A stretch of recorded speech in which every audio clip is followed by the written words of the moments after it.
అంకిత భావంతో విద్యారంగంలో సేవ చేయాలనే సదుద్దేశంతో నిరుపేదలకు కూడా అందుబాటులో ఫీజులు ఉండాలని ఆలోచనతో కాపా రవీంద్రనాథ్ గారు 1986వ సంవత్సరంలో ఉమ్మడి కృష్ణా జిల్లా నందిగామ పట్టణంలో కాకతీయ అపోలో విద్యా సంస్థల్ని స్థాపించారు. ఈ విద్యా సంస్థ నేటికి 39వ సంవత్సరాలు అడుగుపెట్టింది. స్థాపించిన నాటి నుండి నేటి వరకు అనుభవజ్ఞులైన ఉపాధ్యాయుచే నిర్వహించబడుతూ పూర్తి సమయాన్ని పాఠశాల మీద కేంద్రీకరించి అనుభవం, అంకితభావం, ఓర్పు, సహనం, శాంతి, సమాధానం కలిగిన కాపా రవీంద్రనాథ్ భారతీ గారుల యాజమాన్యంతో నడిపించబడుతూ ఆల్ టైమ్ రికార్డు సాధిస్తున్న ఏకైక విద్యా సంస్థగా పేరు. ఎన్టీఆర్ జిల్లా నందిగామ నియోజకవర్గం నందిగామ పట్టణంలో అతి పెద్ద స్కూల్గా ఉన్నటువంటి కాకతీయ అపోలో విద్యా సంస్థల అధినేత అయినటువంటి కాపా రవీంద్రనాథ్ సార్ మన దగ్గర ఉన్నారు. విషయం ఏంటంటే ఈ కాకతీయ అపోలో విద్యా సంస్థలు స్థాపించిన నాటి నుండి నేటి వరకు ప్రతిదీ కూడా రికార్డుగానే ఉంటుంది. అంటే స్ట్రెంత్ విషయంలో కానీ, రిజల్ట్స్ విషయంలో కానీ, క్రమశిక్షణ విషయంలో కానీ, ఫీజు ప్యాటర్న్ తక్కువలో కానీ ఒక డెడికేట్ మైండ్ కలిగినటువంటి వ్యక్తి కాపా రవీంద్రనాథ్ సార్. అలాంటి డెడికేట్ మైండ్ ఉన్నటువంటి ఒక విద్యా సంస్థ అధినేత అయినటువంటి రవీంద్ర గారికి స్కూల్లో 2024 విద్యా సంవత్సరం 10వ తరగతిలో నియోజకవర్గ స్థాయిలో అత్యధిక మార్కులు సంపాదించినటువంటి పాప స్వప్నిక. ఆ పాప మార్క్స్ 600కు గాను 590 వచ్చాయి. వీటన్నిటి గురించి మనం మాట్లాడడానికి సాధకంగా వచ్చాము. నమస్తే రవీంద్ర గారు. నమస్తే అండి సార్, మీరు టోటల్గా నందిగామ పట్టణం అంటేనే మీరు తెలియని వ్యక్తి లేరు, మీ స్కూల్ తెలియని వ్యక్తి లేరు. అసలు దానికి రహస్యం ఏంటి చెప్పండి ముందు. అంటే అంత ఫేమస్ అవ్వడానికి కారణం ఏంటి? ఈ విద్యా సంస్థ 1986లో స్టార్ట్ చేయడం జరిగిందండి. ఓకే. 38 సంవత్సరాలు పూర్తి చేసుకొని 39వ సంవత్సరంలో ఇప్పుడు అడుగుపెట్టడం జరిగింది. ఈ 38 సంవత్సరాల్లో కొన్ని వేల మంది విద్యార్థుల్ని మేము బయటికి పంపించాం. మాకు ఎక్కువ మంది స్టూడెంట్స్ విదేశాలకు వెళ్ళి సెటిల్ అయిపోవడం జరిగింది. మీ మొదటి స్ట్రెంత్ ఎంత సార్? 86లో మేము 37 మంది స్టూడెంట్స్ ఉన్నారండి. కేవలం 37 స్టూడెంట్స్ ఆ రోజు ఉన్నది. 7 మెంబర్స్ స్టూడెంట్స్ ఉన్నారండి, టీచర్స్ ఉన్నారండి. Class 1 to 5th class. 1 to 5th class వరకు 37 స్టూడెంట్స్తో 7 మెంబర్స్ టీచర్స్తో ఆ రోజు మేము స్టార్ట్ చేయడం జరిగింది అనమాట. అప్పటి నుంచి ఇప్పటిదాకా ఇన్ని సంవత్సరాలు, ఈ 35 సంవత్సరాలు అనేక రకాలైనటువంటి ఆటుపోట్లు ఎదుర్కొన్నాం, అనేక రకాలైనటువంటి ఇబ్బందులు ఎదుర్కొన్నాం. మేము మార్కెట్లో నిలబడటం అనేది జరిగింది. తర్వాత అన్నిటికన్నా ప్రధానం ఏంటంటే కొన్ని వేల మంది విద్యార్థులు ఈరోజు అబ్రాడ్ వెళ్ళారు. అదే రకంగా కార్పొరేట్ మరి సంస్థల్లో ఉద్యోగాలు చేయడం అనేది జరుగుతుంది. మనకి ఎక్కువ మంది పిల్లలు మాకు వచ్చినప్పటికీ బెంగళూరు కానివ్వండి, హైదరాబాద్ కానివ్వండి, చెన్నై కానివ్వండి, ఇటువంటి నగరాల్లో ఎక్కువ మంది స్టూడెంట్స్ సెటిల్ అయ్యారు. అలానే ఎన్నో రకాలైనటువంటి సంస్థల్లో ఈరోజు ఉద్యోగాలు సంపాదించుకొని వాళ్ళందరూ కూడా సెటిల్ అవ్వడం అనేది మా విద్యా సంస్థ యొక్క గర్వకారణం. మీ స్కూలు అత్యధిక స్ట్రెంత్ ఏ సంవత్సరం వచ్చింది? ఎంతమంది ఉన్నారు? ఒక 10 years బ్యాక్ అండి. 10 years బ్యాక్ 10th క్లాస్లో మేము 307 స్టూడెంట్స్ని 1 అకాడమిక్ ఇయర్లో పంపించడం జరిగిందండి. అది ఈ స్కూల్లో మాది హైయెస్ట్. మా స్కూల్ ఈ స్కూలే కాకుండా నాకు తెలిసినంత వరకు ఈ సరౌండింగ్స్లో కూడా 307 స్టూడెంట్స్ని 1 అకాడమిక్ ఇయర్లో 10th క్లాస్లో పంపించడం జరగదు. ఒకే సంవత్సరం ఒకే తరగతి, అది 10వ తరగతి 307 స్టూడెంట్స్ని మేము పంపించామండి. ఓకే. రిజల్ట్స్ ఎంత వచ్చేసరికి ఆ రోజు మాకు 98% వచ్చిందండి. ఓకే. రిజల్ట్స్ కూడా తగ్గలేదు. ఎక్కడ ఈ రోజు వరకు కూడా 95 to 100% మేము రిజల్ట్ అనేది ప్రతి సంవత్సరం చేస్తున్నాము. ఈ రోజు అంటే అకాడమిక్ 2024లో స్ట్రెంత్ ఎంత ఉందండి? ఇప్పుడు మాకు వచ్చేటప్పటికి 147 స్టూడెంట్స్ అంటే 147 స్టూడెంట్స్ 10th క్లాస్లో మేము పంపించామండి. ఇందులో స్వప్నిక అనే అమ్మాయి 590 మార్క్స్తో వచ్చింది. ఈ అమ్మాయితో పాటు ఇంకా ఒక 10 మెంబర్స్ మొత్తం కలుపుకొని 12 మెంబర్స్ 580 మార్క్స్ మాకు రావడం అనేది జరిగిందండి. ఇది ఈ స్కూల్ యొక్క ప్రత్యేకత. అంటే 590 స్వప్నిక వచ్చింది, ఆ తర్వాత శరణశ్రీ కానివ్వండి, హర్షిత్, జానకిరామ్, ఈ విధంగా 588, 586, 85 ఈ విధంగా మాకు 12 మెంబర్స్ 580 మార్క్స్ తెచ్చుకున్నారు. అదే రకంగా మన స్కూల్లో 147 స్టూడెంట్స్లో ప్రతి ముగ్గురు స్టూడెంట్స్లో అంటే మొత్తం 102 స్టూడెంట్స్ అండి ఇది అబోవ్ 500 మార్క్స్ తెచ్చుకుంది. 102 స్టూడెంట్స్ కూడా మాకు అబోవ్ 500 వచ్చింది. అంటే ముగ్గురు స్టూడెంట్స్లో ఇద్దరు స్టూడెంట్స్కి వచ్చేటికి 500+ వచ్చింది అనమాట. ఈ విధంగా మా యొక్క ప్రోగ్రెస్ ఈ అకాడమిక్ ఇయర్.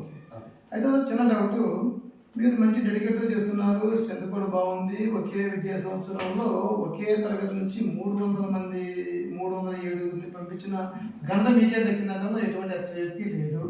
అయితే అధిక విద్యార్థులు కలిగిన విద్యా సంస్థగా పరిసర ప్రాంతాల్లో ఎవరు సాధించలేని ప్రప్రథమ స్థానాన్ని, అత్యుత్తమ ఫలితాలు నేటి వరకు అందిస్తున్న విద్యా సంస్థ కాకతీయ అపోలో.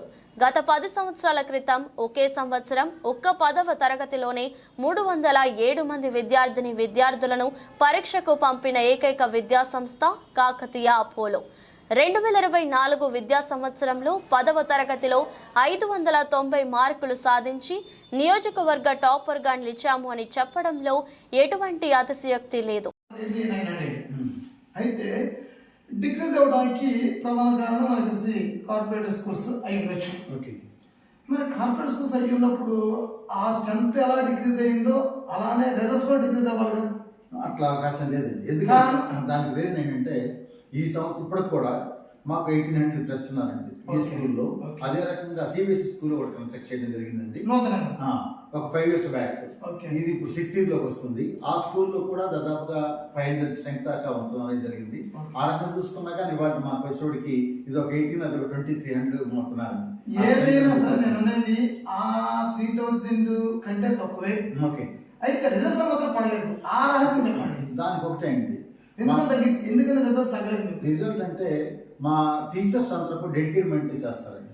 ఒక టీచర్ వచ్చేటప్పటికి 30 సంవత్సరాలు పైగా ఇదే విద్యా సంస్థలో పనిచేసే టీచర్లు ఇవాటికి ఉన్నారు. తర్వాత ఇదే విద్యా సంస్థలో పనిచేసి రిటైర్ అయిన టీచర్లు కూడా మా దగ్గర ఉన్నారు. వాటికి కూడా మనం 20 సంవత్సరాలు 20 నుంచి 25, 30 సంవత్సరాలు కూడా మా స్కూల్లో ఇన్ని సంవత్సరాల నుంచి కంటిన్యూస్గా పనిచేసే టీచర్లు ఉన్నారు. వాళ్ళందరూ కూడా డెడికేట్ మైండ్తో పాటు మాతో పాటే వాళ్ళు కూడా ఒక ఫ్యామిలీ లాగా మేమందరం ఉంటాం.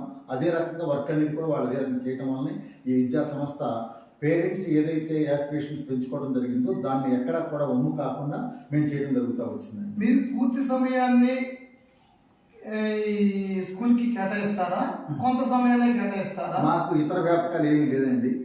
అందరికన్నా టీచర్స్ అందరికన్నా కూడా ముందుగా వచ్చేది ఎవరన్నా ఉందంటే అది నేనే వస్తాను. టీచర్స్ కన్నా వెనకెళ్ళ ఎవరైనా వెళ్తారంటే అది నేనే వెళ్తాను. అంటే డోర్స్ లాక్ చేసి ఓపెన్ చేసేది నేనే, క్లోజ్ చేసేది నేనే.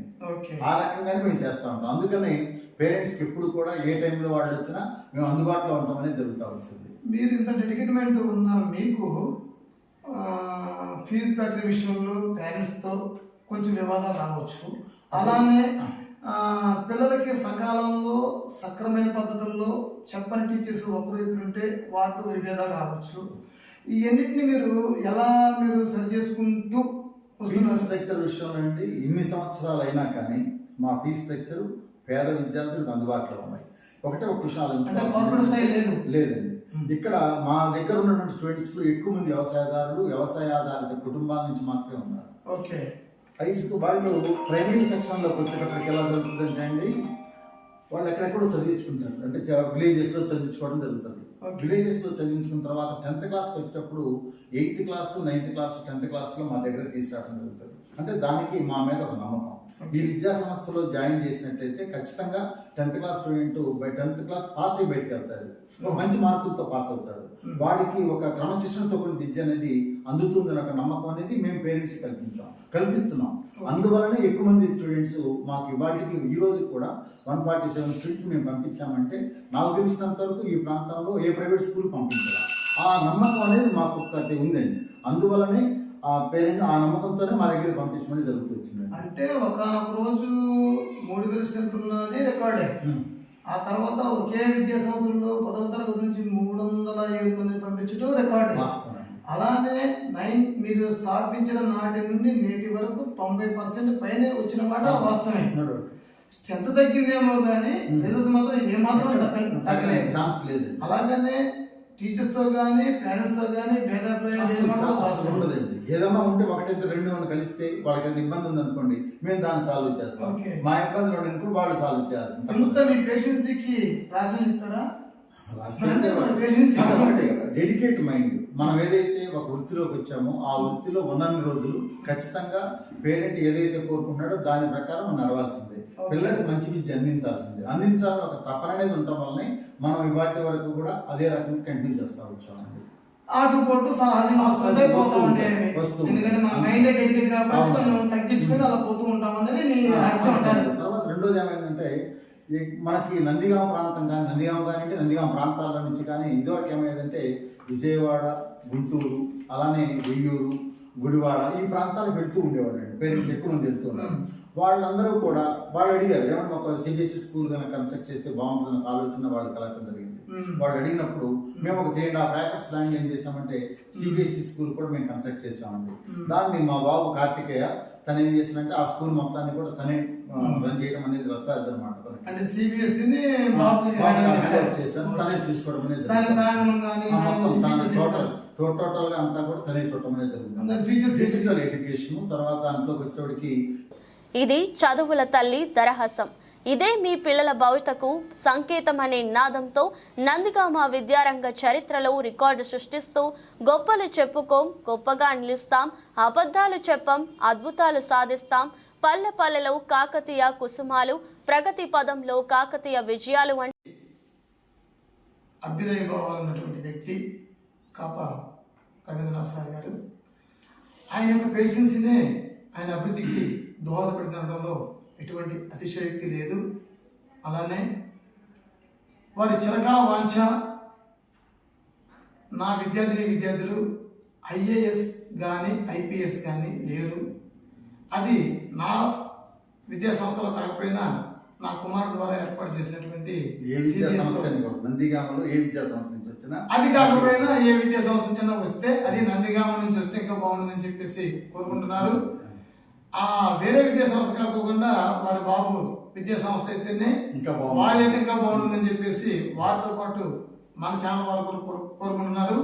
అలాగని వారు దినదినం ఆయురారోగ్యాలతో వారి కుటుంబం దినదినం ఆయురారోగ్యాలతో, అలాగే స్కూల్స్ విషయంలో మంచి డెడికేట్మెంట్ పనిచేయాలని, అనేక మందికి దోహదపడాలని, అనేక మంది ప్రసన్నలు పొందాలని మనసారా కోరుకుంటూ మట్టిపల్లి బాలకృష్ణ, స్టాఫ్ రిపోర్టర్, జిల్లావాణి. తల్లిదండ్రుల విద్యావంతులు, మేధావులు, ప్రభుత్వం, పాలకులచే ప్రశంసలు పొందుతూ ఒక్క ఐఏఎస్ ఐపీఎస్ రంగాలలో తప్ప అన్ని రంగాలలో మా విద్యార్థులు పనిచేస్తున్నారు. నందిగామ మాజీ శాసనసభ్యురాలు తంగిరల సౌమ్య గారు కూడా మా విద్యార్థిని అని చెప్పడానికి గర్వంగా ఫీల్ అవుతున్నామంటున్న అభ్యుదయ భావాలన్నటువంటి వ్యక్తి కాప రవీంద్రనాథ్ సార్ గారు. ఆయన యొక్క పేషెన్స్నే ఆయన అభివృద్ధికి దోహదపడడంలో ఎటువంటి అతిశయోక్తి లేదు. అలానే వారి చిరకాల వాంఛ నా విద్యార్థులు ఐఏఎస్ కానీ ఐపీఎస్ కానీ లేరు. అది నా విద్యా సంస్థలో కాకపోయినా నా కుమారుడు ద్వారా ఏర్పాటు చేసినటువంటి నందిగామలో ఏ విద్యా సంస్థ నుంచి వచ్చినా, అది కాకపోయినా ఏ విద్యా సంస్థ నుంచి వస్తే అది నందిగామ నుంచి వస్తే ఇంకా బాగుంటుందని చెప్పేసి కోరుకుంటున్నారు. ఆ వేరే విద్యా సంస్థ కాకుండా వారి బాబు విద్యా సంస్థ అయితేనే వారైతే ఇంకా బాగుంటుందని చెప్పేసి వారితో పాటు మన ఛానల్ వారు కోరుకుంటున్నారు. అలాగని వారు దినదినం ఆయురారోగ్యాలతో వారి కుటుంబం దినదినం ఆయురారోగ్యాలతో, అలాగే స్కూల్స్ విషయంలో మంచి డెడికేట్మెంట్ పనిచేయాలని, అనేక మందికి దోహదపడాలని, అనేక మంది ప్రసన్నలు పొందాలని మనసారా కోరుకుంటూ మట్టిపల్లి బాలకృష్ణ, స్టాఫ్ రిపోర్టర్, జిల్లావాణి. తల్లిదండ్రుల, విద్యావంతులు, మేధావులు, ప్రభుత్వం, పాలకులచే ప్రశంసలు పొందుతూ ఒక్క ఐఏఎస్, ఐపీఎస్ రంగాలలో తప్ప అన్ని రంగాలలో మా విద్యార్థులు పనిచేస్తున్నారు. నందిగామ మాజీ శాసనసభ్యురాలు తంగిరల సౌమ్య గారు కూడా మా విద్యార్థిని అని చెప్పడానికి గర్వంగా ఫీల్ అవుతున్నామంటున్న